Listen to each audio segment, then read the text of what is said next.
Պարոն Ասատրյան, 38 համարի վարորդի հետ կապված ինչ մանրամասներ մեզ կարող եք փոխանցել, ինչի շուրջ է եղել վիճաբանությունը երկու վարորդների միջև։ Ընդհանուր առմամբ մանրամասները ինչ որ ես հրապարակել եմ այդքանն են,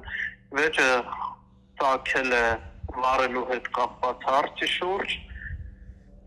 Իմ գրածից զատ հավելյալ հայտնամ, որ քիչ առաջ մեր անվտանգի օգնության ծառայության պետը խոսել է վարչի հետ, վարչի վիճակը նորմալ է, այս պահին դեռևս կմնա հիվանդանոցում,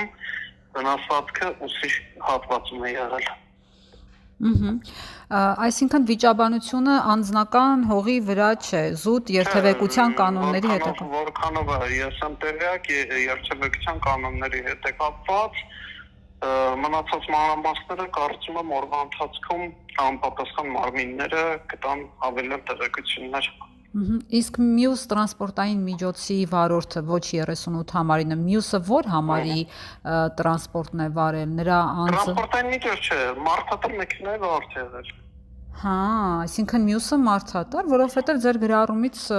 այնպես հասկացամ, որ էլի տրանսպորտ։ Չէ, գրառման մեջ ես նշել էի, որ մեկ տրանսպորտային միջոցի վարորդ դանակահարել է 38 երթուղին սպասարկող մեքենայի վարորդին։ Եթե մյուսը եւս լիներ մեր վարորդը, կնշեի ես ինչ երթուղին սպասարկող վարորդը, չէ, սովորական մարդատար մեքենայի վարորդ է եղել։ Հասկացա, հիմա վարույթ է հարուցվել եւ գործի հանգամանքները քննվում են։ Ենթադրում եմ, հա։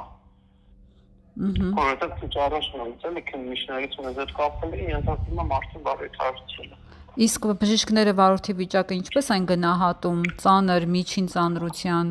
Չէ, նորմալ է վիճակը, հավելյալ, չգիտեմ, էլի նորմալ է, ուսի շրջանն է վնասվածքը։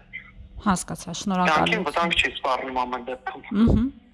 Շնորհակալ եմ շատ։ Խնդրեմ։